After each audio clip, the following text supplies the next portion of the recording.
it.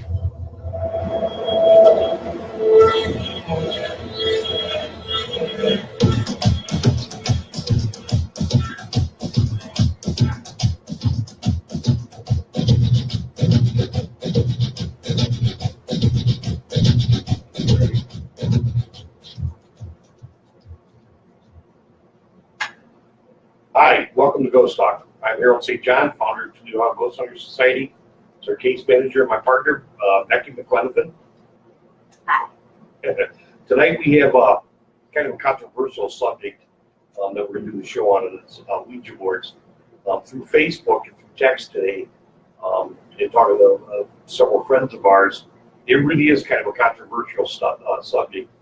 I placed a call out to my Aunt Patricia, who's an elder in the Wiccan family, and got her take on it as well as some other friends. So, I want to take a minute first tonight to offer some condolences to our founder, Butch Dion. Butch Dion, as you know, son had passed away the other day. The funeral is going to be tomorrow, so Butch obviously going to be with us again tonight, and he surely is missed.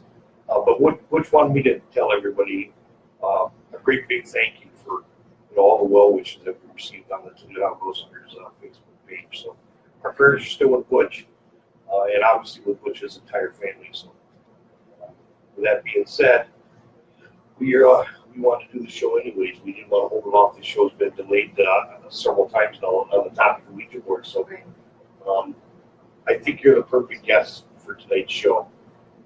It's been kind of it's just been kind of a crazy day. And, obviously, this is, should be kind of professional, but sometimes maybe it's not. We've had a busy weekend. Becky made the best potato soup I've ever eaten in my entire life. She had thrown some ham and celery and carrots, and this got nothing to do with Ouija boards, but it cooked it out for like 10 hours yesterday, and today made the best soup. But I've been grouchy all day, probably because I got a belly because I ate too much. But anyways, I want to compliment you on your potato soup. Yes, I am locally famous for my soups. Right, and maybe she won't be so angry with me tonight. So listen, yeah, that was good. You remember a few weeks ago when we were going to do the Ouija boards? I don't know where the big one is. Where's the big board? Right here. The big board, that's from about 40 years ago. It's been sitting over my sister-in-law Renee's home. It's one that we used when we were kids. That had a little bit of activity to it when it was used. The other one I just picked up, the one that's on Becky's right, and the one behind her, I don't know if you can see it or not. Oh, I'm covering it up now. Is my kid sister's, who also is a member of Tobes. Believe it or not, maybe she should or shouldn't have one. But one thing I've learned out about Ouija boards is all the different feelings and emotions when it comes to the Ouija board. Yes. Talking to Aunt Patricia today, she said it's nothing but a board. Right. It's not neither good nor evil. Correct. It's nothing. It's the way you use them. And she only questions it in her religious background is because it can be so easily manipulated through your subconscious mind. Or what do you I had her on speakerphone because I wanted to listen to the conversation. What do you take from that? Actually, everything that she was saying was what I read today on an article in the Smithsonian magazine. This Robert Murch, I think his name was, has been researching Ouija boards since 1992 because there really wasn't very much of a history about it. He's like, well, where did it come from? Who did it? Where did it get its name? So the actual board, the Ouija board, didn't come out until 1891, and it's really close to the way it looks today. But the planchette, this goes back a lot longer. Well, maybe not this kind of planchette, but they used to do automatic writing with something very similar, only this is a little piece of plastic that rolls around on the board. They used to have a little thing with casters and wheels, and they'd have a pencil in it and do automatic writing, which is, arguably, like Patricia said, there's no good or evil in the Ouija board, but there is a psychological thing, your ideomotor responses. Anybody who, you can be honest and intelligent, and you can still get the answers that you're looking for because your subconscious mind is acting in a different area with your muscles than your conscious mind. Remember when you and you kind of, if you want to be scared, you're going to, like Patricia said, if you want to be scared, you're going to be scared. When you brought that up, I was listening to a couple stories. People were messaging me throughout the weekend leading up to the show. Well, what about when the what do you call it, the planchette? I always have trouble with that word. Was they had walked away from the board and it was moving on its own. Well, I don't know. I guess I would have to witness that myself to say what I thought. That would be weird. Well, you know, I think it's pretty plain and simple that the Ouija board is one of the many ways of communicating. When you were talking about when it came out, I think you had told me that Hasbro was the first one to come out with the Ouija board called it Ouija. No, it was Kenner Novelty. Well, they sold the rights. Right. Didn't somebody employed for the company sold the rights eventually to the back in the once they got into the 1900s. Parker Brothers had bought it several years ago or something. They own all the exclusive rights to it now. I guess the main thing is 50-50 right down the line. I was getting some good stories and some bad stories, and you know, actually some horrible stories. You remember when I was a kid, I obviously used the Ouija board quite a bit. I can remember a time, maybe 16, 17 years old. I don't recall exactly how old I was, but I remember sitting in the upstairs bedroom with some friends of mine, and we had done a Ouija session. I can't explain it even to this day, but truthfully, I can tell you is we felt that the Ouija board was communicating with us, and I probably had some darker pictures hanging on the wall. I don't want to see sabbatic goats or something, but you know, it's just, you know, I was a kid. I was very much into the paranormal, so I always had a lot of weird things hanging in my bedroom. One of them was a big picture, kind of like the one you have up here, but kind of smaller on that canvas with the wooden frame. It clearly crashed to the floor. Everybody in the room jumped, and that may have been one of the last times I used the Ouija board. I take that back. I did it one time in a cemetery too, where we seem to have gotten activity. So my belief system is that they do work. And, you know, I kind of agree with Aunt Patricia. It could be, you know, it's neither good nor evil.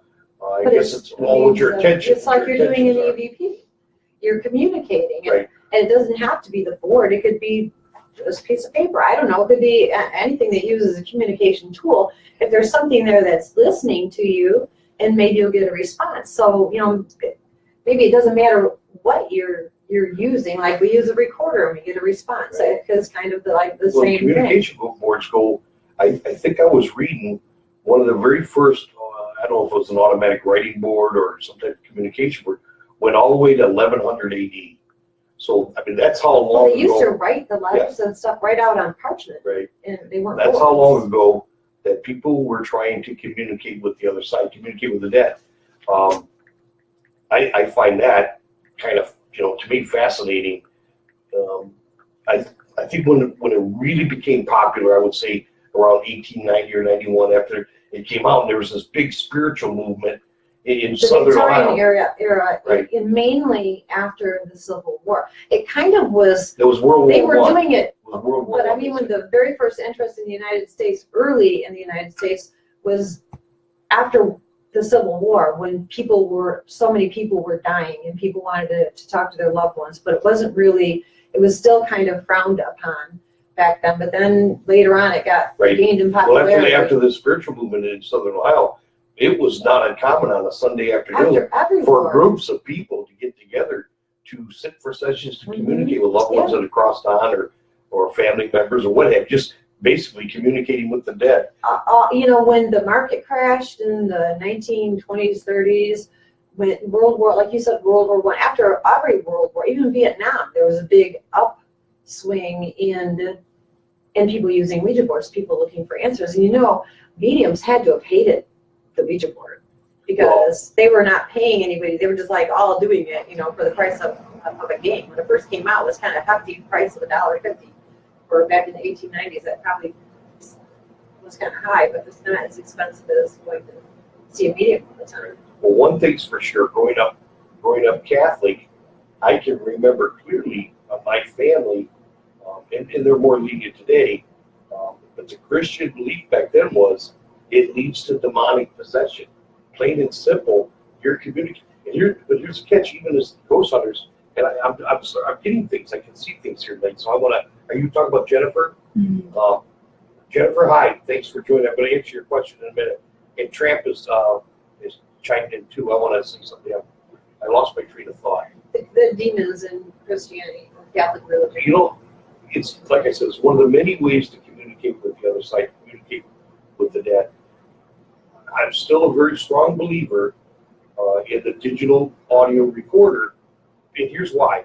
I can't tell you how many times we've been in an investigation where we hear a voice, and somebody, one of our clients or somebody, recognizes that voice. There's no, I guess it closes the gap between truth and lies. A Ouija board can lie to you.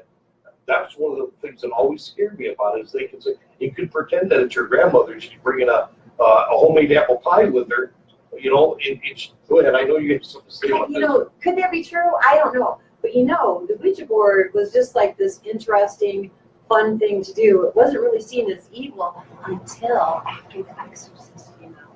All of a sudden, it went downhill for the Ouija board. And everybody, when it was implied that the girl that was like, you know, had been using a Ouija board, all of a sudden it came in. It was movies with Ouija board, and all of a sudden they're possessed by the demon.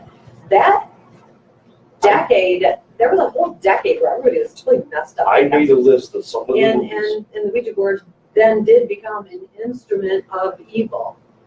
Listen to this when I pulled up earlier. 1944, The Uninvited. Well, these are just some of the movies that have come out about it. Witchboard, as everybody knows, that came out in the late 80s. Witchboard had Witchboard 2, and Witchboard 3. This is not, aside from The Exorcist, The Possession, The Devil's Doorway, Spookies, Paranormal Activity, which, you know, we watched that together.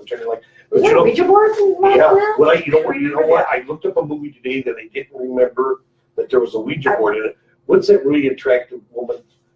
She's an actress. She played with Harrison Ford, where Harrison Ford killed his girlfriend. What lies beneath? Oh my gosh! What lies beneath? There was a Ouija board scene even in that. Yeah, I can't remember her name, but it was even in that movie. So, anyways, Jennifer asked, you know, how do you dispose of a Ouija board? Here's something that Arizona Tramp from Black Swamp Radio told me today, and he firmly believes this. Here's the funny thing. This is what opens up the controversy, because everybody has their own opinion. Becky has her, I have mine. Michelle feels very strongly on her beliefs.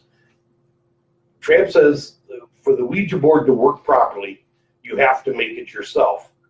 Also, he said, when you burn it, the only way to close it is by making it yourself. Now, I don't know. Obviously, he's used the Ouija board, used that technique. I don't know if that works or not, but I've always heard, and Michelle, you're behind the camera, but you can chime in too. They can hear your voice. I've always heard burn it. Some type of a ceremonial type thing. I've heard where people, I remember a case from years and years and years ago where they took the Ouija board and threw it in a dumpster. A couple of days later, it showed back up at the house. They cut the board up and threw it in the garbage, and it came back. The guy finally marked the back of and maybe this is a movie, I'm not sure where I heard it, marked the board. That way there would be no mistake. And sure as hell, it was the same identical board that showed up a couple of weeks later. But I've always heard, you know, if you have a Ouija board in your house, you know, place it in the center, surround it with salt, it contains it. You know, I never do that because I guess I don't use a Ouija board. I have no reason to, but I don't give it the Ouija board that much credit. No. I think it's us. It's like when we're doing EVP sessions. If we're provoking negative spirits, you know, we may get just what we're asking for. And I think the same thing with the Ouija board. Although I do agree there could be some manipulation and some lies and deceit involved, because it just can. I don't. You know, and along with manipulation, lies, and deceit, a lot of times, like I said, most of the time, research says that we're giving those answers ourselves with our subconscious mind. I still think that Jennifer had a great question. Do you agree with me? Burn it? I would recommend that, I recommend to our clients that they cover it in salt. Sea salt's usually best, but table salt works. Then let the salt slide off into your sink and, you know, wash it down the sink. That's fine. And then, usually burn it. Yeah, that's the same thing that I always heard. Just, you know, circle it. So even if you have it in a place, if you want to keep that contained, I mean, if your belief system is that far, encircle it in salt and that kind of I really want some people to. I'm going to try to watch this a little bit. Tramp says you must destroy it when you're done using it. I guess Tramp, are you meaning you make a Ouija board every time you use it and destroy it to close it immediately afterwards? So if we're going to do another Ouija board session next week, you build another one or you make another one? Not quite sure what you mean. You can just make it on paper, right? I think you can make it anyway. I mean that's just on cardboard. Right. Hey, my son Danny's out there. I like having a computer. This is the first time we had a computer. Hi, Danny. Dad says hi. Oh, and look at Brandy. Oh. A client from the east side that we had is joined. Welcome aboard, Brandy. Nice to see you. Yeah, Tramp says make a new one every time out of parchment. That's just what you just said. Yeah. Well, you know, you want to hear something creepy? When the very first Ouija boards that were made by this Kennard Novelty Company in the 1890s were made out of old coffin boards because they got them really cheap. They were like a new startup company. They didn't have a lot of money for new wood, I guess. And they were made on wood from old coffins. They were recycled. I don't know how you recycle a coffin for sure, but that's just how it was stated. And speaking about, you know, the religion, I want to read this. Let me see if I can find it again.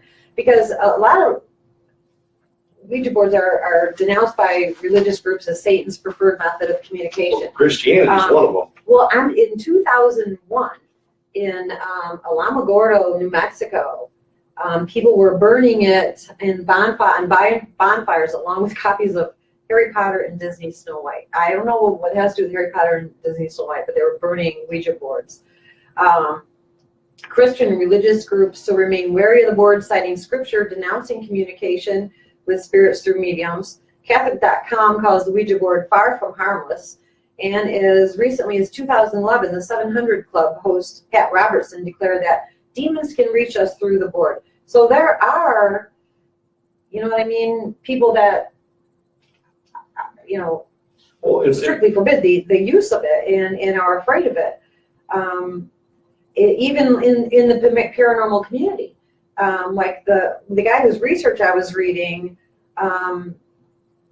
Ouija boards have a dodgy reputation because he was asked not to bring, he had a big old one to show people and they asked him not to bring it in the building. Those were paranormal researchers. More so today I've heard more from people, more so than demonic or negative energy that you let in. You know, can Ouija boards somehow predict the future? You guys know Shelley. She helped us with the Holiday Angels Toledo.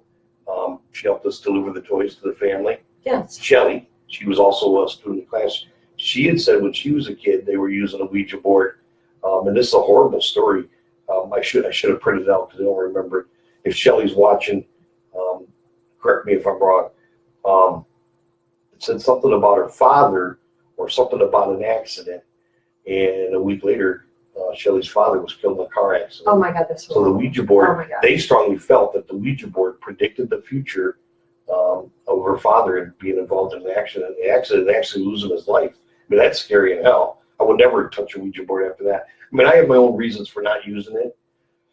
You know, I went through a time where I thought they were really, really cool. And I thought they were one of the biggest ways to, besides having a seance, which, you know, we had tons of seances as a kid. That's pre-exorcist. Right. So, but then I went through a time frame that I just stayed away from because I felt that they were dangerous. I think as I get older now, I would tend to agree with Aunt Patricia. It's just the board. That's all it is. It's just like your recorder is just a recorder. Right. Your movie camera is just a movie camera. Right. It's the way we use them and the answers that we're trying to dig up. Well, that's like people who don't know about ghost hunting or investigating, go out and do it. You maybe you don't know what you're getting into when you open up a line of communication with something.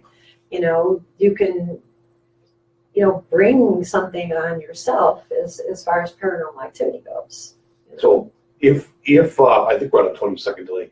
If there's somebody out there that wants to tell us a story or ask a question, please pipe in.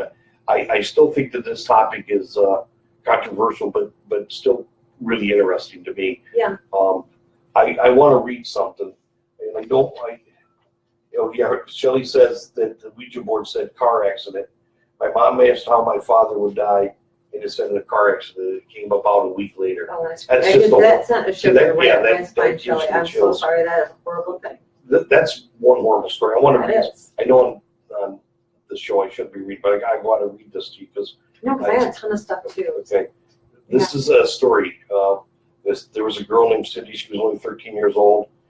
She was the middle child in a large devout Christian family who lived in the mountainous area of North Maine. She had 3 older siblings, a younger sister, a younger brother. And at some point during the 8th grade, a friend of hers let her borrow a Ouija board one weekend. And that weekend, Cindy and her older sisters played with the board. They did it so in secret late at night because they knew how strongly her mom and dad would be angry at them and how much they disapproved. That weekend, the mysterious talking board, it consumed and memorized Cindy. So she was obsessed with it. She began to use it all the time. She could think of nothing else and soon had a list of questions she wanted to ask the board. I mean, I imagine that's pretty normal for a 13-year-old question. So she used it just about an hour and a half every day after school when she was alone in the house before her family or sisters would, return home from high school. So on a Monday afternoon, right after getting home from school, she cautiously crept up to her room, set up the Ouija board on her bed, and gently laid her fingertips on the pointer. And after 10 minutes of sitting quietly, the platchet started to jerk across the board and spelled out H-I or hi, which kind of surprised Cindy because now it's communicating. So Cindy had said hi back to the board. You use yourself just to shift it up. Cindy had said to the board, who are you? And the spirit board spelled out Jake. Wow, we just had Ouija boards fall in the living room. That's weird. The Ouija board stacked to where Ouija boards just fell. It kept saying Jake, that it was Jake on the board. Well, Jake was a friend of hers who died in a car accident in the 4th grade, 4 years earlier than that. So she had asked Jake, is it really you? She was kind of excited but yet scared. And then the pointer quickly said yes.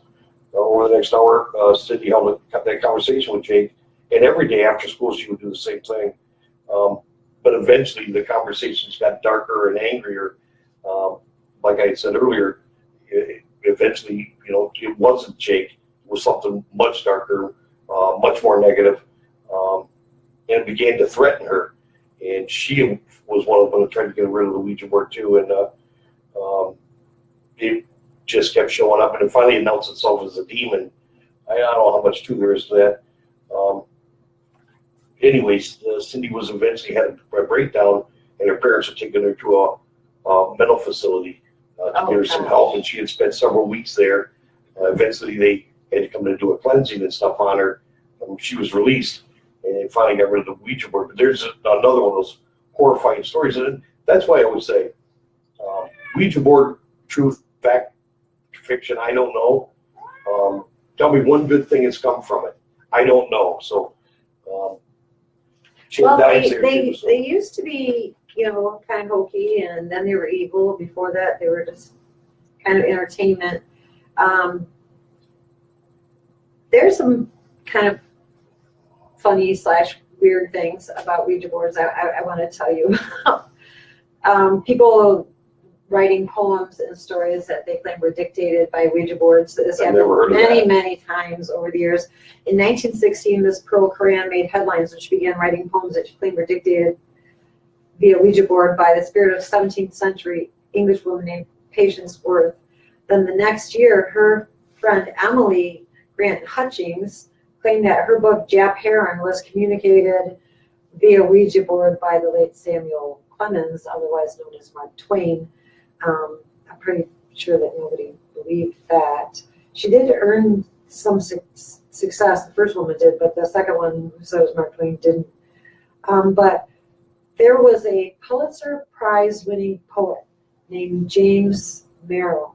In 1982, his epic Ouija-inspired and dictated poem, The Changing Light at Sandover, won the National Book Critics Circle Award.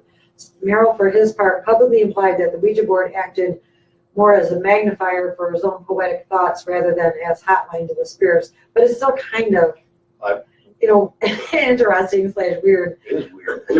After he wrote Maribel, Mother, Books of Numbers, another Ouija board creation, he told the New York Review of Books, if the spirits aren't external, how astonishing the mediums become. That's not the first time, you know, that here's the other thing. Playing Ouija boards. Sure. While you're saying it, I also read, I was blown away by the list of famous people. Even President Lincoln's widow had not only, I would say seances, but used the Ouija board back before the actual Ouija was even invented. So I mean, this is how far back this thing goes. But movie stars, actresses, actors, singers. I want to give a shout out to Chad Dye. Thanks for joining us tonight, Chad. Welcome aboard. Hey, our cousin April's here tonight, and she had said something earlier that she's addicted to the Ouija board. I don't know if she was joking or not, but hi, April, from Toledo, Ohio, all the way to Barberton. How are you? Be careful that Ouija board, April. So,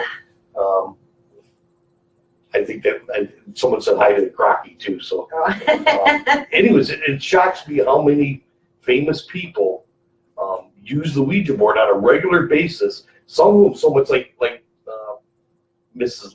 Lincoln was obviously very much depressed and very much lonely and hurt by the assassination of her, of our president, her husband.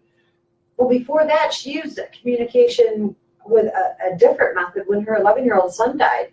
That's when they had the table knocking thing, or the writing, where they did the writing. I think it was writing. They had to knock. They would say each letter of the alphabet, and they'd get a knock on the table when it was. So it took hours to spell out, that her son was there. That was prior to using the Ouija board before it came out.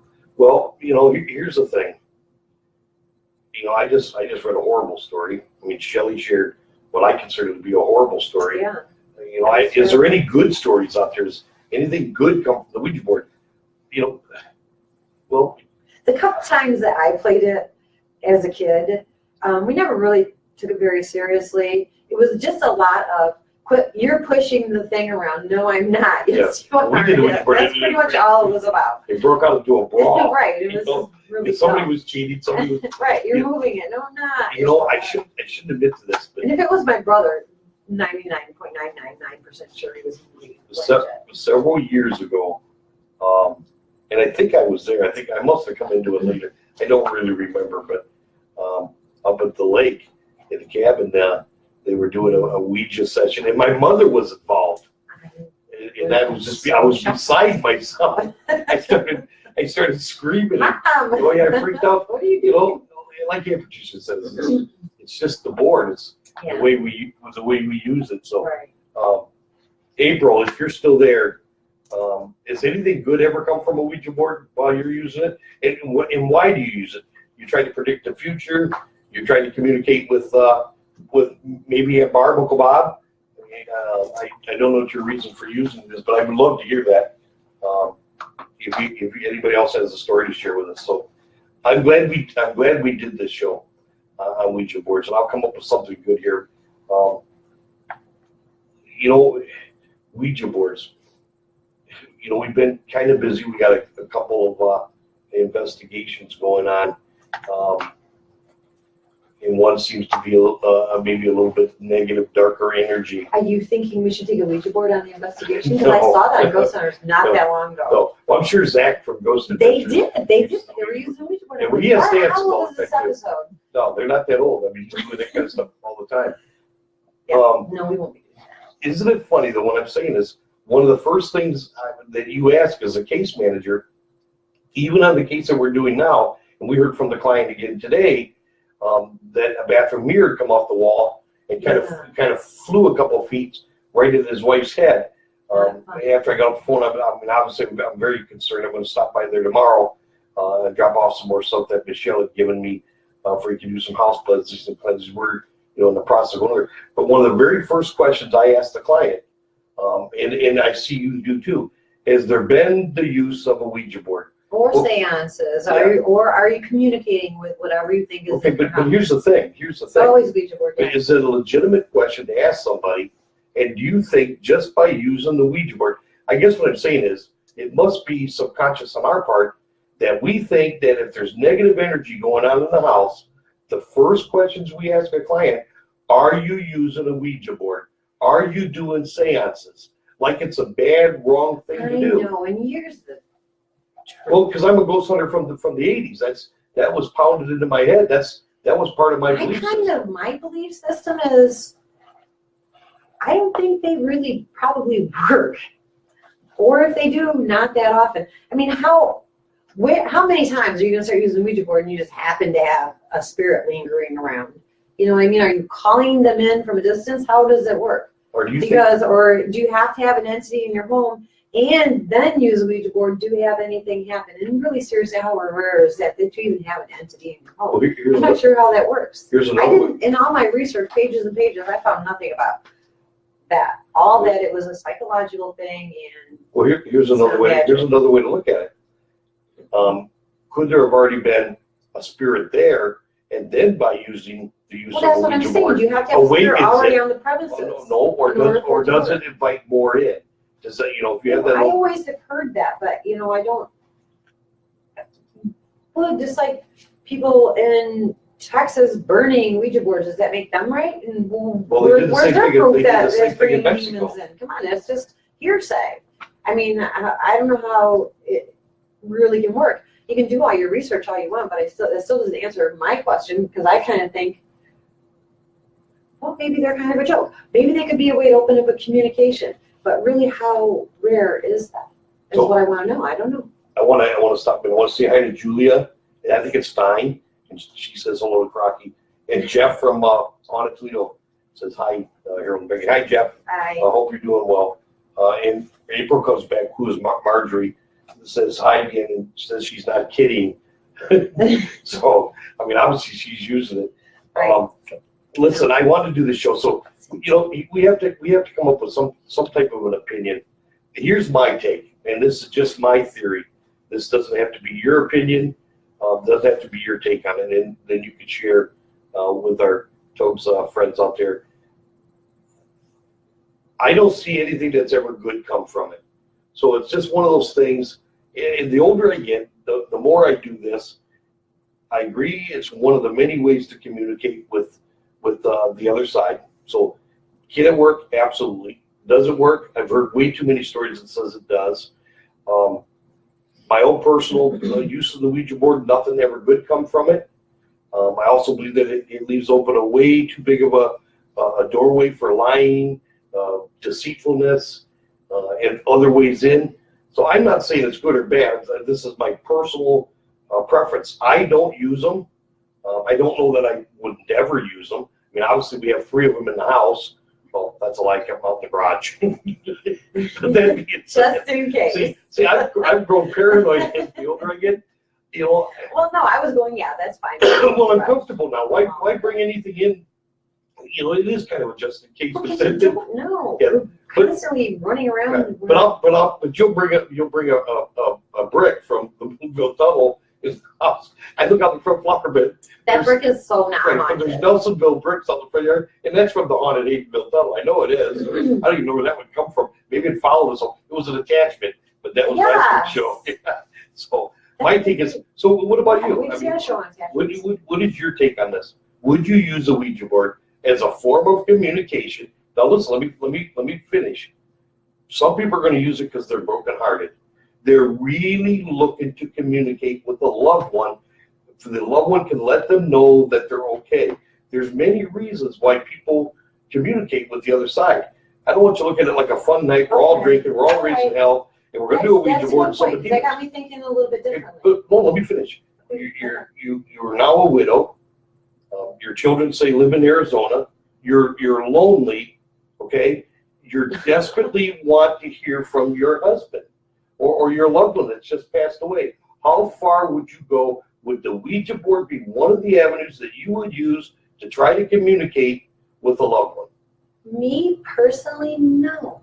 You know why? Because we can open our mouth and speak to our loved ones. We can communicate all day and night. If they're not answering us in any way, if we're not paying attention to the signs and the symbols that they're here with us, or that they to let you know that they've moved on and they've maybe found some peace. What makes you think my mom is gonna like pop in for a Ouija board session? I don't buy it. Yeah, I don't buy it. I don't need a Ouija board to talk to my mom and say, Mom, God, I love you, I miss you. You know, it's much easier said. Or my fake, you know. It's much easier said than done. I maybe. But as paranormal investigators and I'll go some, we've seen the extent or just how far clients will go for that communication with the other side. We see people do very dangerous things. I'm not saying the Ouija board is one of the most dangerous things, but we've seen some pretty scary things where they have been lied to.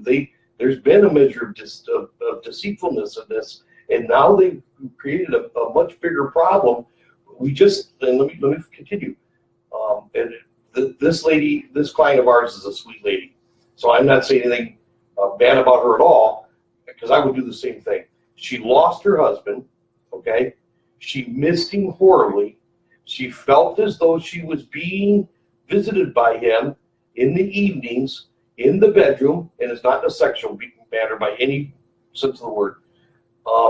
Thought she had encountered him in the living room on a couple of occasions, okay? Once that communication, or once she felt that contact was made, she began to communicate. And this time not through Ouija, not through Ouija board. But she did before. No. Okay, Let me finish.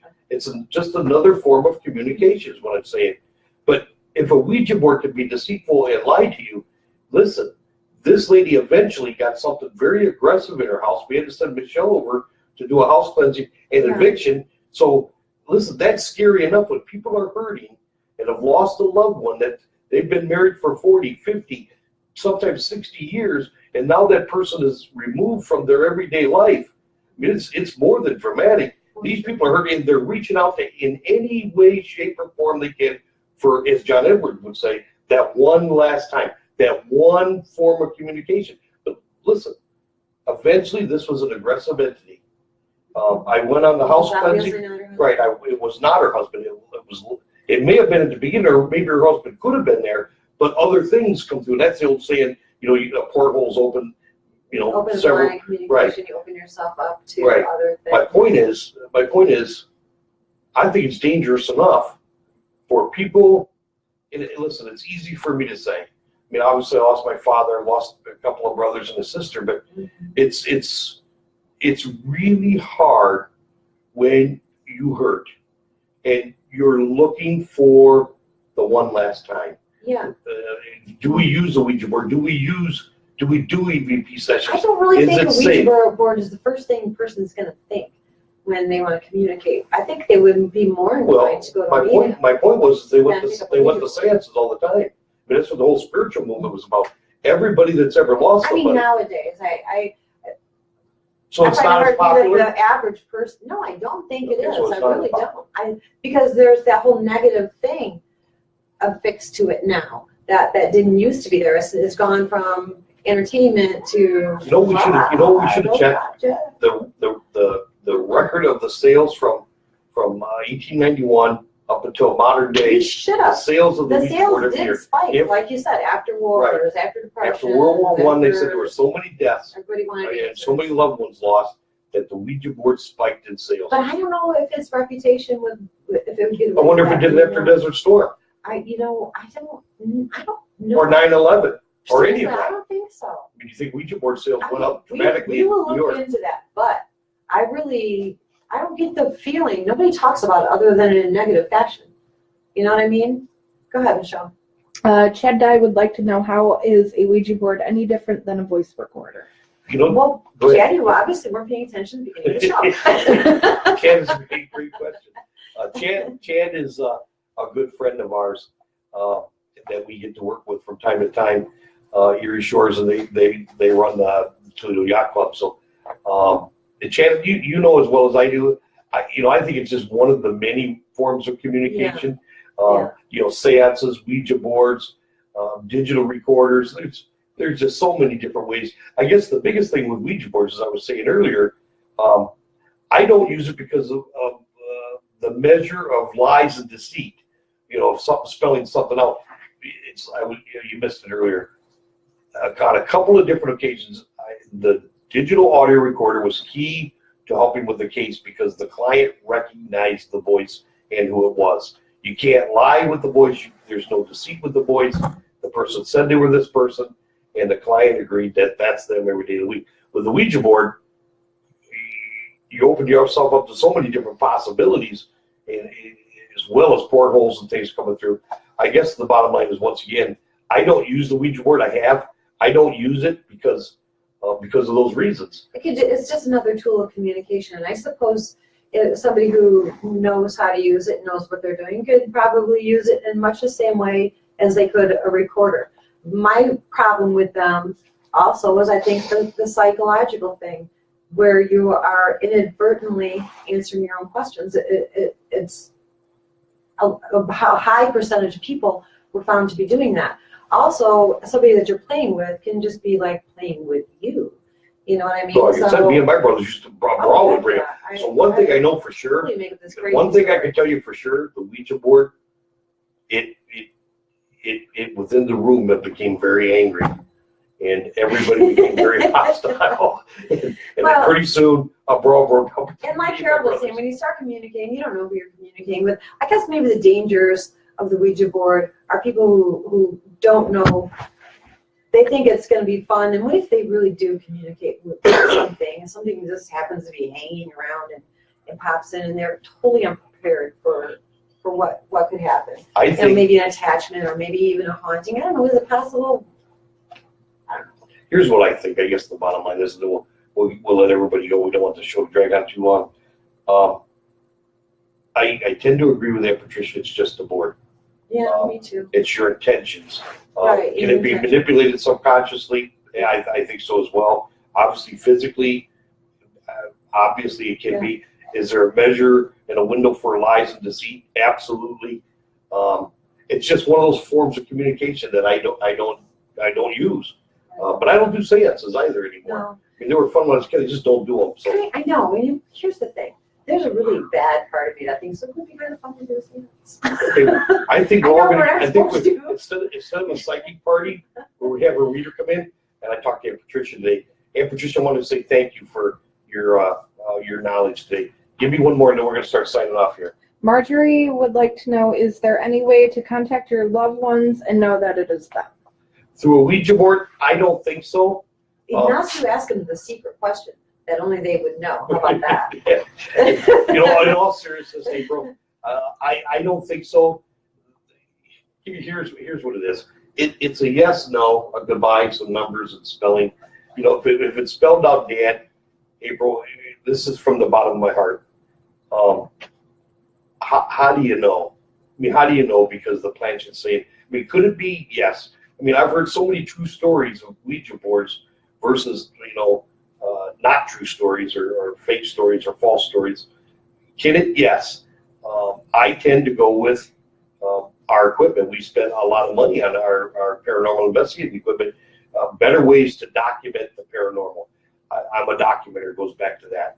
If a client said to me, we used the Ouija board, we now know it's my mom, I would just mark it up to a client's feelings. And I'm not trying to be disrespectful to a client. I would still turn to my group and say, we're going to run these full spectrum cameras. We're going to run a certain number of audio recorders.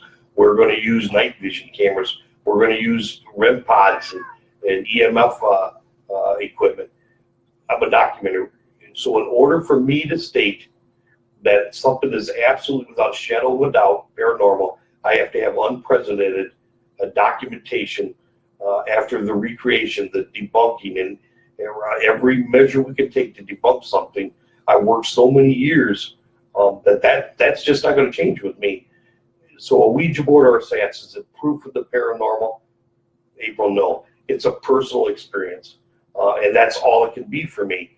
And I don't want to take anything away from you or anybody else. This is not to open up a can of worms and anger anybody, but for me personally, no. The Ouija board is just a board that can be manipulated subconsciously and physically and consciously. It can be good or bad depending on what your intent is, just like anything else. But no matter what the board does or says, it's not enough documented proof of the paranormal. So I guess my answer to that is no. So I think this has been a great show. I want to bring up a couple of things before we are. Is there anything else on there? If we said hello to anybody we need to say hi to? Dan just jumped on. Dan and Carmen, Dan? Yeah, Dan and Carmen. Hi, Dan. Hi, Carmen. Thanks for signing. If anybody tunes into the show late and you have a story, I want you to share it with us on our Put it in the Facebook. comments. Okay? Yeah, put it in the comments and share it with us. For anybody coming on late, I think it was a pretty good show. It was a great topic. Next week, we're going to come on. This is scary. You want to talk about paranormal. You want to talk about Ouija boards being scary. Arizona Tramp's coming on. And we're still arguing about What are you going to talk about? I have no idea. And I don't think we're going to. What are you going to talk about? I think what we're going to do. Can I be in the show? Right. I think I'll just take the show and answer questions. Joe said he's going to come out and film it. Joe has all these great ideas because we're going so low. You know how low tech I am. We got this last. Tonight we don't need a cameraman. Right. Well, Michelle's in the background. Making sure the camera's rolling. So, Joe's going to come out and help it. I think it's going to be a great show, no matter what Tramp. I just, I hope we're all in one piece after the show. But I'm looking forward to Tramp coming on. We got some other cool things going on.